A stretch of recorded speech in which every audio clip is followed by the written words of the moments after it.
Headlines प्रायोजक राजयोग paints, खुशियां आपकी, रंग हमारे।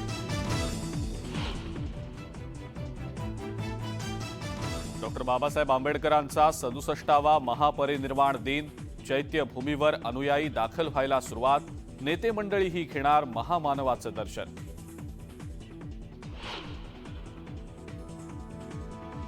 महापरिनिर्वाण दिनाच्या निमित्तानं शासकीय सुट्टी जाहीर, कार्यालय आणि शाळांना आदेश लागू।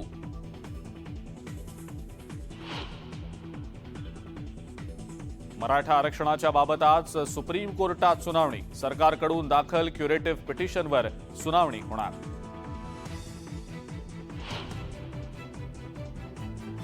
दापोली साई रिसॉर्ट प्रकरणी सदानंद कदमांच्या जामिनावर होणार फैसला, हायकोर्टानं निकाल ठेवला होता राखून, जामीन मिळणार का याकडे लक्ष।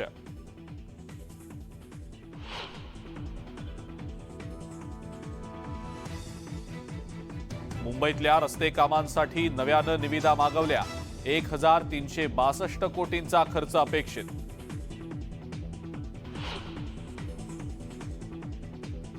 मुंबई शहरातील काही भागांमध्ये गुरुवारी पाणी कपात, नागरिकांना पाणी जपून वापरण्याचं आवाहन।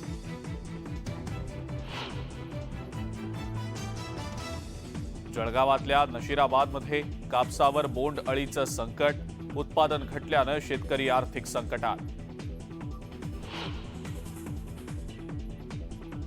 राज्यातल्या काही भागांमध्ये अवकाळी पावसाचा इशारा, शेतकऱ्यांना पिकांची काळजी घेण्याचा सल्ला।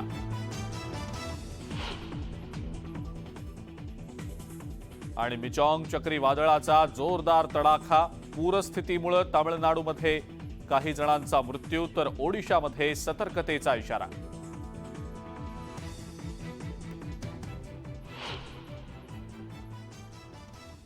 भारतरत्न डॉक्टर बाबासाहेब आंबेडकर यांचा 67वा महापरिनिर्वाण दिन आहे आणि या निमित्त त्यांना अभिवादन करण्यासाठी देशभरातून अनुयायी दादरमधल्या चैत्यभूमीवर यायला आता सुरुवात झाली आहे।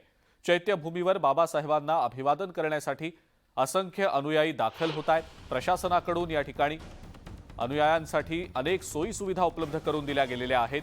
मुंबई महानगरपालिकेतर्फे पिण्याच्या पाण्याची व्यवस्था, शौचालय, स्नानगृह, मोबाईल चार्जिंग सुविधा उपलब्ध करून देण्यात आलेली आहे। तर अनेक नेते मंडळी सुद्धा महामानवाचं दर्शन घेण्यासाठी चैत्यभूमीवर येणार असून या ठिकाणी चोख सुरक्षा व्यवस्था देखील तैनात करण्यात आलेली आहे।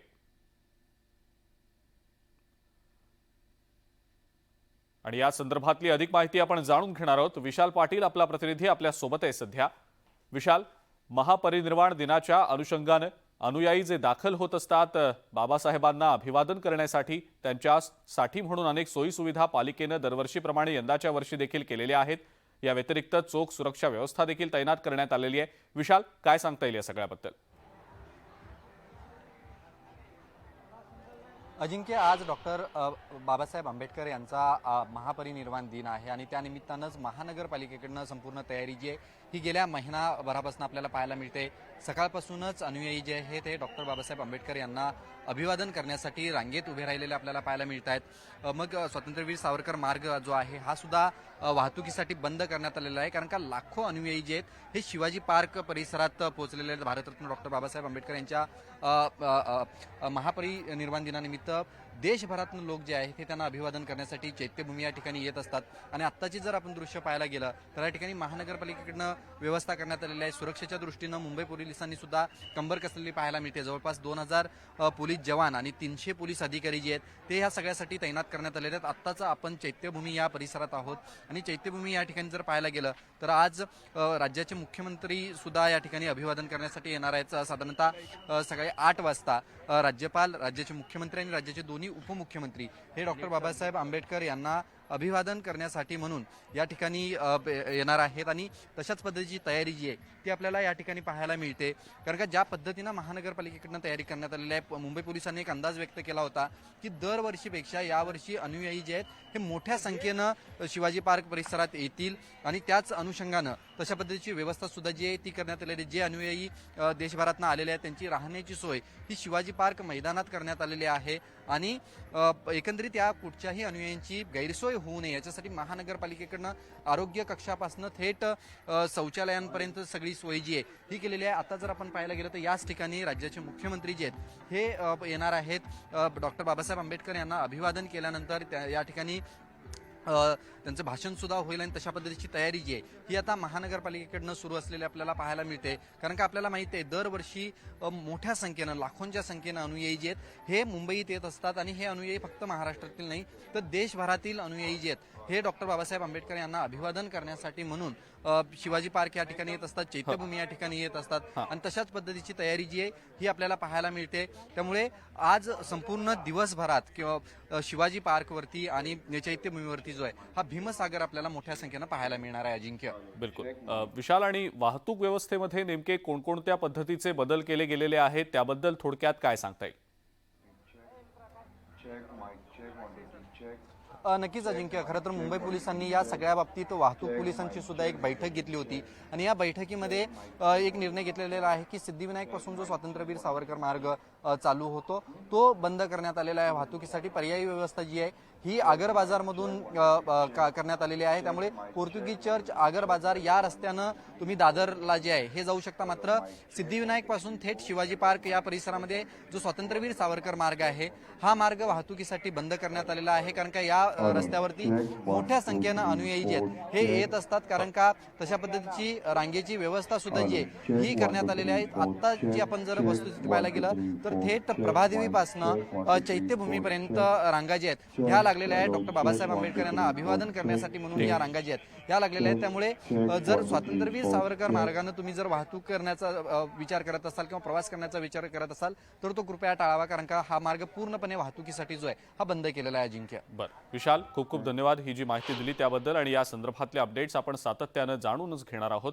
आपण पाहतो आहोत की एकीकडे अभिवादनासाठी म्हणून अनुयायी राज्यभरातनं देशभरातनं चैत्यभूमीवर दाखल होत आहेत. पण आज महापरिनिर्वाण दिन आहे आणि या निमित्तानं मुंबईमध्ये शासकीय सुट्टी जाहीर करण्यात आलेली आहे. त्याचबरोबर दादरमधल्या चैत्यभूमीवर महामानवाला अभिवादन करण्यासाठी देशभरातनं मोठ्या संख्येनं अनुयायी येत आहेत आणि त्यामुळे या अनुयायांसाठी प्रशासनानं विशेष व्यवस्था केलेली आहे. त्याचबरोबर दादर, चैत्यभूमी परिसर आणि शिवाजी पार्क परिसरामध्ये सुरक्षेच्या कारणास्तव कडक पोलीस बंदोबस्त देखील तैनात करण्यात आलेला आहे.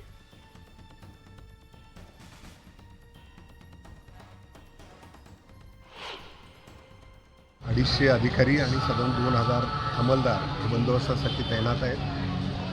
पोलीस विभागातील जी पथकं आहेत म्हणजे ATC असेल किंवा महिला छेडछाड विरोधी पथकं असतील, चोरीमारी होऊ नये म्हणून D1ची पथकं असतील, स्ट्रायकिंग फोर्सेस आहेत, QRT आहेत, या सगळ्याचा वापर या बंदोबस्तासाठी करण्यात येणार आहे. वॉच टॉवर्स अनेक ठिकाणी उभारण्यात आलेले आहेत. तिथं पब्लिक ॲड्रेस सिस्टीम लावलेली आहे. या व्यतिरिक्त ड्रोनचा वापरसुद्धा आम्ही करतो. सोशल मीडियावरती योग्य पद्धतीने लक्ष ठेवतो. डॉक्टर बाबासाहेब आंबेडकर यांचा आज 67वा महापरिनिर्वाण दिन आहे आणि या निमित्तानं रत्नागिरीमध्ये डॉक्टर बाबासाहेब आंबेडकर यांच्या पुतळ्याजवळ अनुयायांनी मोठी गर्दी केलेली होती. बाबासाहेबांसमोर नतमस्तक होण्यासाठी अनुयायी या ठिकाणी येत असतात. तर दुसरीकडे बदलापूरमध्ये शेकडोंच्या संख्येनं अनुयायांनी गर्दी केल्याचं पाहायला मिळालं. रमेशवाडी परिसरामध्ये असलेल्या आंबेडकरांच्या पूर्णाकृती पुतळ्यासमोर मेणबत्ती प्रज्वलित करून त्यांना अभिवादन करण्यात आलं. विविध पक्षातले नेते आणि पोलीस अधिकारी देखील यावेळेला उपस्थित होते.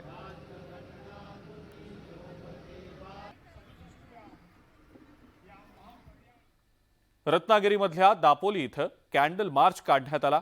केळकर चौकातल्या आंबेडकर उद्यानामध्ये डॉक्टर बाबासाहेब आंबेडकरांच्या पुतळ्याला अभिवादन करण्यासाठी अनेक अनुयायी जमल्याचं यावेळेला पाहायला मिळालं. दापोली शहर महामानव डॉक्टर बाबासाहेब आंबेडकर यांच्या पदस्पर्शानं पावन झालेली भूमी असल्यानं चैत्यभूमीवर जाण्याऐवजी अनेक जण दापोलीमध्ये सुद्धा अभिवादन करण्यासाठी दरवर्षी जात असतात आणि यंदाच्याही वर्षी बाबासाहेबांच्या पुतळ्यासमोर नतमस्तक होण्यासाठी मोठ्या संख्येनं जनसमुदाय इथं लोटल्याचं पाहायला मिळालं.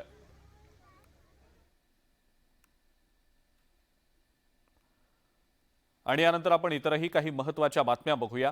मराठा आरक्षणाबाबत राज्य सरकारनं दाखल केलेल्या क्युरेटिव्ह पिटिशनवर सुप्रीम कोर्टात सुनावणी होणार आहे. दुपारी 1:30 वाजता ही याचिका सुनावणीसाठी येणार आहे.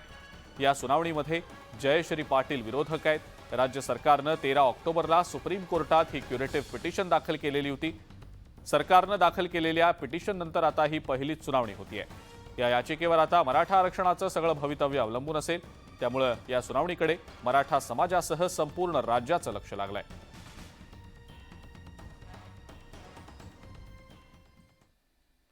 औरंगाबाद जिल्ह्याचं छत्रपती संभाजीनगर आणि उस्मानाबाद जिल्ह्याचं धाराशिव हे नामांतर केल्याचा वाद हायकोर्टात पोहोचलाय. संभाजीनगर आणि उस्मानाबाद नामांतराच्या मुद्द्यावरून हायकोर्टात दाखल झालेल्या याचिकांवर आता आज सुनावणी होतीये. दोन्ही ठिकाणांचा ऐतिहासिक वारसा पुसण्याचा प्रयत्न सुरू असल्याचा आरोप एका याचिकेद्वारे करण्यात आलेला आहे आणि त्यामुळे नामांतराच्या वादावर हायकोर्टात होणाऱ्या या सुनावणीकडे सुद्धा आता सगळ्यांचंच लक्ष लागलंय.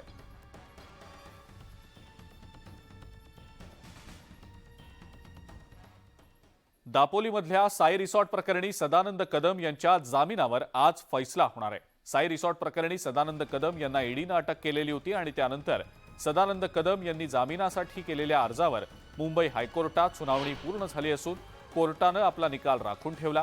त्यावर आज आता कोर्ट काय निर्णय देणार हे पाहणं महत्त्वाचं ठरेल. सदानंद कदम हे माजी मंत्री अनिल परब यांचे निकटवर्तीय आहेत.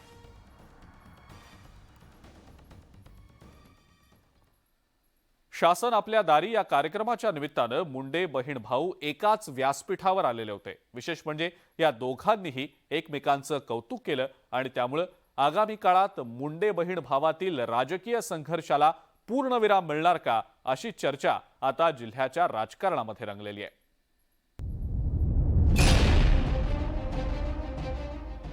मंगळवारी परळीत मुंडे बहीण भाऊ एकाच मंचावर आले होते. निमित्त होतं शासन आपल्या दारी या कार्यक्रमाचं. बीड जिल्ह्यात पहिल्यांदाच या कार्यक्रमाचं आयोजन करण्यात आलं. पंकजा मुंडे या कार्यक्रमाला हजेरी लावणार का याविषयी तर्कवितर्क लावले जात होते. पण मुख्यमंत्र्यांच्या हेलिकॉप्टरमधूनच त्यांचं गोपीनाथ मुंडेंच्या समाधीस्थळी आगमन झालं. तसंच कार्यक्रमाच्या मंचावरही पंकजा मुंडे यांना स्थान देण्यात आलं होतं. आगामी काळात जिल्ह्याच्या राजकारणात भाऊ धनंजय मुंडेच्या साथीनं काम करण्याचे संकेत पंकजा मुंडे यांनी यावेळी दिले. या जिल्ह्याच्या लोकांचं कर्ज माझ्या डोक्यावर आहे, धनंजयच्या पण डोक्यावर आहे. कारण आमच्या डोक्यावर ज्यांचा आशीर्वाद आहे, कोणत्याही मंचावर विकासासाठी जाण्याची माझी तयारी आहे. या परळीच्या विकासासाठी मी खांद्याला खांदा लावून सगळ्यांच्या बरोबर काम करेन. धनंजय मुंडे यांनीही बहीण पंकजा मुंडेच्या सुरात सूर मिळवला. त्यामुळे मुंडे बहीण भावातील राजकीय संघर्षाची धार थोडी बोथट झाल्याचं बघायला मिळालं. आजवर एकमेकांवर राजकीय टीका करणाऱ्या मुंडे बहीण भावांनी एकमेकांचं जाहीर कौतुक केलं. ताईने विकासाची सुरुवात केली. आता विकासाच्या मध्यावर कुठेतरी आहोत. अनाज या व्यासपीठावर तुमच्या सर्वांच्या साक्षीनं आणि बीड जिल्ह्यातल्या या मायबाप जनतेच्या साक्षीनं शब्द देतो की आम्ही दोघं मिळून आणि इथं जे जे तुम्हाला सगळे एक दिसते, सगळे एकत्र मिळून या बीड जिल्ह्याचा विकास करून दाखवू. ज्या वैद्यनाथाला स्पर्श करून आपण दर्शन घेतो, आपलं विष वैद्यनाथाला देऊन त्याचं अमृत घेऊन जातो, त्या वैद्यनाथाचा तीर्थक्षेत्राचा विकास व्हावा आणि पूर्ण देशातून येणाऱ्या लोकांना इथे सोय व्हावी. कुठेतरी बीजावर रोपण केलं, पण काही कारणाने ते पुढे जाऊ शकली नाही. अडचणी असतील, राजकीय अडचणी असतील, याच्यानंतर हे काम आता पुढे जाईल. मुख्यमंत्री एकनाथ शिंदे आणि उपमुख्यमंत्री देवेंद्र फडणवीसांनीही मुंडे बहीण भाऊ एकाच मंचावर आल्यामुळे त्यांचं कौतुक केलं. तसंच येत्या काळात ही एकी कायम ठेवण्याचं आवाहन त्यांनी पंकजा आणि धनंजय मुंडेंना केलं. आज या स्टेजवर पंकजाताई पण आहेत आणि धनंजय मुंडे पण आहेत. मी दोघांना विनंती एवढीच करेन की तुम्ही असेच एका स्टेजवर राहा आणि आमच्या तिघांची ताकद तुमच्या पाठीशी अशी उभी करू की परळी असेल, बीड असेल, काहीही पाहायची आवश्यकता नाही. आम्ही पूर्ण ताकदीने ताई तुमच्या पाठीशी आहोत. आणि आम्ही येताना आमच्या तिघांच्या बरोबर पंकजाताईला पण विमानातून घेऊन आलो आणि हेलिकॉप्टरमध्ये धनंजयला पण घेतलं आणि सगळ्यांना एकत्र घेऊन या व्यासपीठावर आलेलो आहे. आता धनंजयनी सांगितलंय या बीडचा विकास आपण सगळ्यांनी एकत्र येऊन करू, एक दिलाने करू. खरं तर पंकजा मुंडेंच्या उपस्थितीमुळे अनेकांच्या भुवया उंचावल्या होत्या. कारण 2019च्या विधानसभा निवडणुकीत धनंजय मुंडे यांनी पंकजा मुंडेंचा पराभव केला होता. त्यानंतर मुंडे बहीण भावात राजकीय संघर्ष पेटला होता. या बहीण भावांनी एकाच मंचावर येणं त्यानंतर टाळलंही होतं. पण आता अजित पवारांच्या गटाची भाजप सोबत युती झाल्यामुळं सगळं राजकीय गणितच बदलून गेलंय. मुंडे बहीण भाऊ आता महायुतीत एकत्र आलेत. पण आगामी काळात परळी विधानसभेचं राजकीय गणित कसं सोडवणार हाच खरा प्रश्न आहे. कारण धनंजय मुंडे या मतदारसंघाचे विद्यमान आमदार आहेत. त्यामुळे आगामी विधानसभा निवडणुकीत महायुतीच्या जागा वाटपात धनंजय मुंडेंकडेच राहणार की पंकजा मुंडेंना मिळणार याविषयी जिल्ह्याच्या राजकारणात चर्चा सुरू झाली आहे. Bureau report, news 18 Lokmat. भाजपचे आमदार गणपत गायकवाड यांनी एक ट्विट करून शिवसेनेला लक्ष्य केलेलं आहे. ज्यांना गद्दारी करून कमी वेळात अमाप पैसा आणि सत्तेचं बळ मिळालं त्यांना त्यांच्या नजरेनं सगळं जग विदूषक आहे असा भास होतो, अशा आशयाचं हे ट्विट करत भाजप आमदारांनी सेनेला लक्ष्य केलंय. तर दुसरीकडे या ट्विटला शिवसेनेनं जोरदार प्रत्युत्तर देत भाजप आमदारांना थेट घोटाळेबाज म्हणत त्यांच्या ट्विटचा निषेध केलाय. घोटाळेबाज, रजिस्ट्रेशन घोटाळेबाज ने असे वक्तव्य करू नये.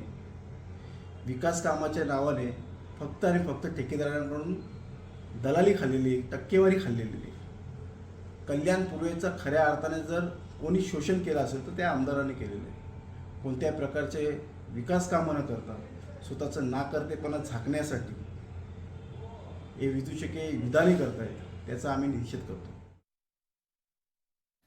शिवसेनेचे खासदार डॉक्टर श्रीकांत शिंदे 9 डिसेंबरला जळगाव जिल्ह्याच्या दौऱ्यावर येत आहेत आणि जिल्ह्यातल्या दोन्ही लोकसभा मतदारसंघातील संघटनेच्या कामकाजाचा श्रीकांत शिंदे हे आढावा घेणार आहेत. श्रीकांत शिंदे यांच्या या दौऱ्याच्या पार्श्वभूमीवर शिवसेना शिंदे गटाच्या जळगाव शहर विभागाची बैठक झाली. दौऱ्याच्या नियोजनासह विविध गोष्टींबाबत या बैठकीमध्ये पदाधिकारी आणि कार्यकर्त्यांमध्ये चर्चा झाली.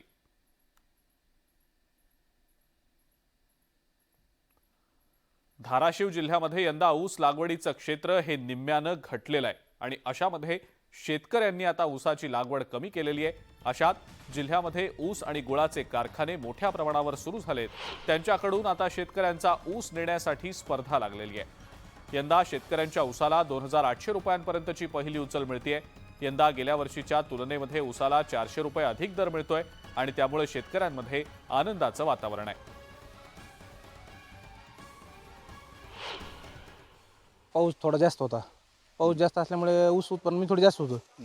मग त्यामुळे ऊस उत्पन्न जास्त असल्यामुळे शेतकरी कारखानदाराच्या मागं लागायचा आमचा ऊस घेऊन जा म्हणून. त्या टायमाला कारखानदार टोळी देत नसत, म्हणजे देतो आज या उद्या द्या अशा टोळी भेटत नव्हत्या. तर यंदा पाऊस कमी आहे. पाऊस कमी असल्यामुळे ऊस बी उत्पन्न कमी आहे ऊसाचं. त्यामुळे ऊस कारखानदार रोज येऊन विचारतात आमचा प्लॉट, तुमचा प्लॉट आम्हाला द्या म्हणून. नमस्ते महाराष्ट्रमध्ये आता वेळ झाली आहे एका ब्रेकची. बघत रहा न्यूज 18 लोकमत.